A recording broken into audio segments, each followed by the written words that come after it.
मैं हूं फरहाद कोकर और आज हम बात करेंगे मखसूस नशिस्तों के हवाले से, जिसका केस सुप्रीम कोर्ट में लगा हुआ था। सुप्रीम कोर्ट ने आज फैसला सुनाते हुए पेशावर हाई कोर्ट का जो फैसला था उसको बहाल कर दिया और 12 जुलाई को जो सुप्रीम कोर्ट का आईनी बेंच का फैसला था उसको कलअदम करार दे दिया है। मेरे साथ इस वक्त सुप्रीम कोर्ट के सीनियर बीट रिपोर्टर हैं सईद बलोच साहब। उनसे मज़ीद जानते हैं कि इस फैसले में क्या हुआ और पीटीआई को कितना नुकसान हुआ है। सर बताइएगा कि इस केस के हवाले से कुछ बताइएगा तफसील। बहुत शुक्रिया फ़रहाद। देखें, पहली बात तो ये है कि गुज़श्ता माह जब इस केस का बाकायदा आगाज़ हुआ तो उससे एक हफ़्ता पहले हमें पाकिस्तान तहरीक इंसाफ के कुछ सीनियर रहनुमाओं की जानिब से ये बताया गया कि हमें इस्टेब्लिशमेंट का पैगाम मिला है कि आपको मखसूस नशिस्तें हम नहीं देंगे।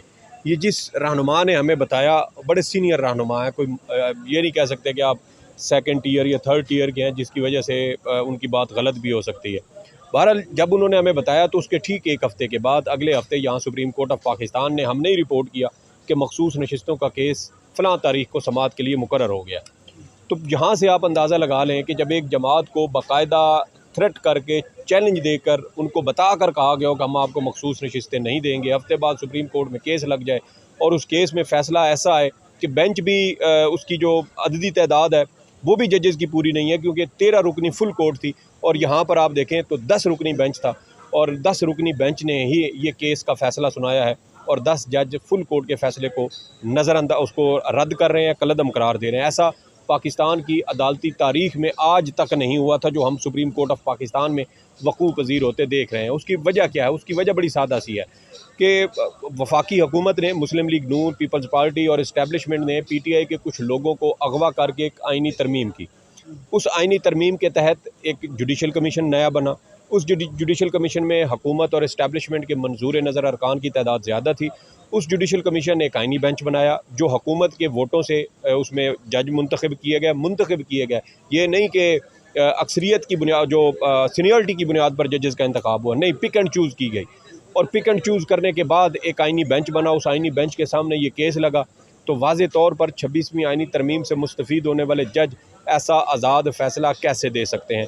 सबसे बड़ी बात, एक अहम कानूनी नुक्ता जिस पर आज हामिद खान साहब जो सीनियर काउंसिल थे सुन्नी इत्तेहाद काउंसिल के, वो भी बहुत ज़्यादा हैरान हुए कि 13 जजेस का फुल कोर्ट, ये 13 जज भी नहीं थे, ये 13 रुकनी फुल कोर्ट था, क्योंकि उस वक्त जितने दस्तयाब जज थे ये उन तमाम जजेस पर मुश्तमिल ये फुल कोर्ट थी।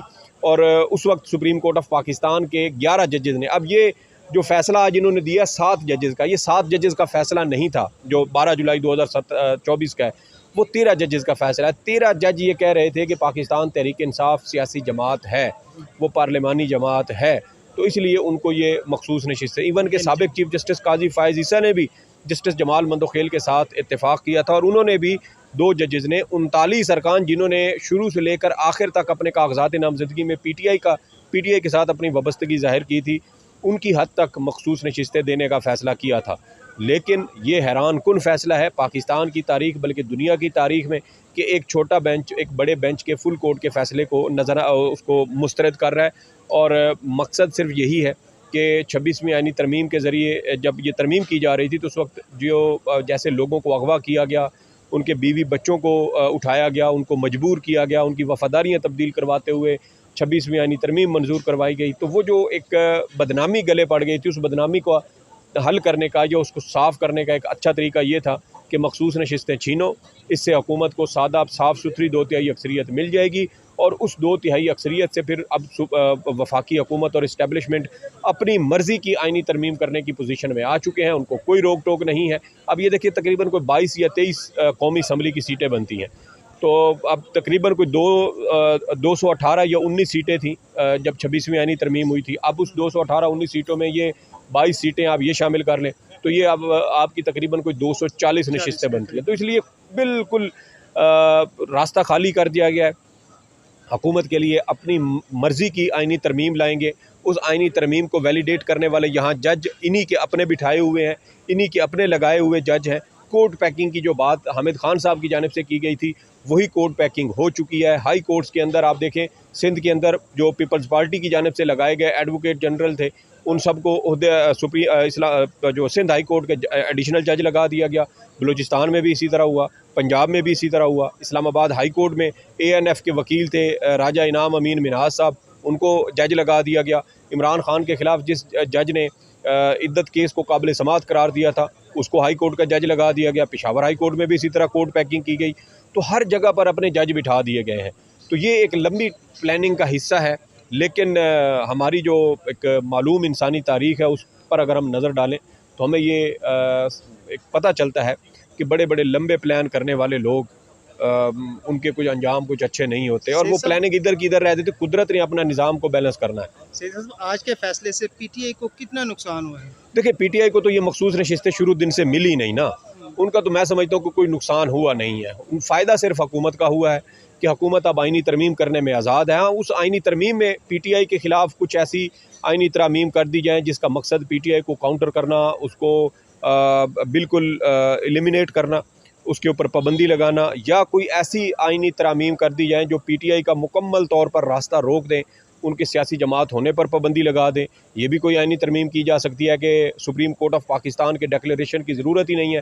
सिर्फ वफाकी काबीना अगर किसी सियासी जमात पर पाबंदी की मंजूरी देती है तो वजारत दाखिला उस पर पाबंदी का नोटिफिकेशन जारी करने की मजाज़ होगी। That's it. और उस तरह आप PTI का रास्ता रोक सकते हैं। जैसे गुज़श्ता साल आपको पता है वफाकी हुकूमत की जानिब से इस ख्वाहिश का इज़हार भी किया गया था कि हम PTI पर पाबंदी लगाने वाले हैं, लेकिन उसका अवामी रद्द अमल इतना सख्त आया था कि फिर वो जो प्लान था वो रद्द कर दिया गया था। तो अब चूँकि अदालतें लौंडी बन चुकी हैं, अदालतें कंट्रोल में आ चुकी हैं, जज कंट्रोल में आ चुके हैं और एक सियासी जमात को पहले धमकी दी जाती है और उसके एक हफ़्ते के बाद सुप्रीम कोर्ट में केस मुकर्रर हो जाता है। तो सवाल ये है कि क्या सुप्रीम कोर्ट काज लिस्ट खुद बनाती है या इनको काज लिस्ट कहीं बाहर से मिलती है, कोई हुक्म आता है, कोई फ़ोन आता है। अभी ये देखें, जस्टिस जमाल मंदोखेल साहब जो इस बेंच में शामिल थे, उनकी वालदा की अभी 3-4 दिन पहले वफ़ात हुई है और वो बलूचिस्तान योब गए हुए थे अपने आबाई इलाके में।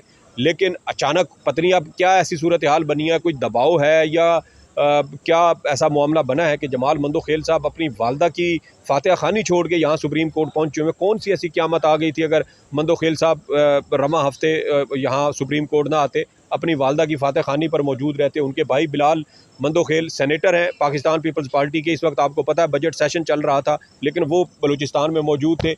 तो ऐसे मामले पर तो किसी सेनेटर को या कौमी असम्बली के रुकन को या सूबाई असम्बली के रुकन को उल्टा इजाज़त नहीं होती, उन पर डिफेक्शन लग जाती है। तो उनको छुट्टी है। ये जो जज हैं ये छुट्टी कर सकते थे, इनके पास कोई ऐसी पाबंदी नहीं थी। ये सब कुछ छोड़ छाड़ के यहाँ पहुँचे हुए थे। तो हम तो फिर यही अज्यूम करेंगे कि ये जजेस को दबाव लाया गया, इनको दबाव में लाया गया, इनको मजबूर किया गया। जस्टिस अली बाकर नजफी साहब जिन्होंने 7 जजेस का फ़ैसला दिया, इनके बारे में कहा जाता है चूँकि ये अहले तशी मसलक से ताल्लुक़ रखते हैं, तो जब भी मुहर्रम शुरू होता है तो ये हर मुहर्रम में ये छुट्टियाँ करते हैं जो 10 दिन होते हैं मुहर्रम के। लेकिन पहली बार ये भी छुट्टियों पर नहीं गए। इनको भी कहा जा रहा है कि शायद कोई बड़ी सख्त हिदायत थी और इनको नहीं जाने दी गई। तो इसलिए आज़ादाना फ़ैसला नहीं है। अदलिया लौंडी बन चुकी है। माजी में भी हमारी अदलिया इस्टेब्लिशमेंट के इसी तरह काम आती रही है और सियासतदानों के रास्ते रोकती रही है, लेकिन न माजी में कामयाब हुए हैं, ना अब मुझे कामयाब होते दिखाई देते हैं। जी बिल्कुल, आपने सईद बलोच साहब की गुफ्तगू सुनी। इनका कहना था कि आज के फ़ैसले के बाद जो है वो हुकूमत के लिए तमाम रास्ते जो हैं वो बिल्कुल साफ़ हो चुके हैं। वो कोई भी आइनी तरमीम लाकर किसी भी सियासी जमात पर जो है वो मुकम्मल पाबंदी लगा सकते हैं। जबकि PTI की जानिब से भी पहले भी ये दावे किए जा रहे हैं कि पाकिस्तान में अदलिया जो है वो आज़ाद नहीं है, अदालतों को कंट्रोल किया जा रहा है, अदालतों के फ़ैसले जो हैं उनको कंट्रोल किया जा रहा है।